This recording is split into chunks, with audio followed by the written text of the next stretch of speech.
জাবের তার বন্ধুদের সাথে ক্রিকেট খেলতেছিল অনেক আনন্দের সাথে। তখনই সেতু নামের একটি ছেলে চলে আসলো, এসে জাবেরকে বলল, এখানে তুই কি করতেছিস? এখান থেকে চলে যা।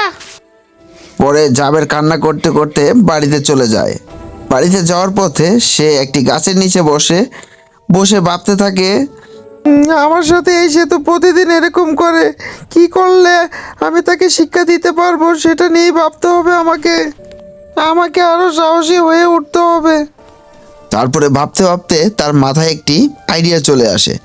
সে ব্যায়াম করতে থাকে যে সে এটার প্রতিশোধ নিবেই। সে রাস্তায় পুশ আপও দেওয়া শুরু করে দেয়। সে বুক ভরা সাহস নিয়ে এভাবে ব্যায়াম করতে করতে দৌড়াতে থাকে। দৌড়াতে দৌড়াতে সে খেলার মাঠে গিয়ে সেতুকে গিয়ে জোরে একটি ঘুষি দেয়। তারপর সেতু কান্না করতে করতে মাঠ ছেড়ে চলে যায়।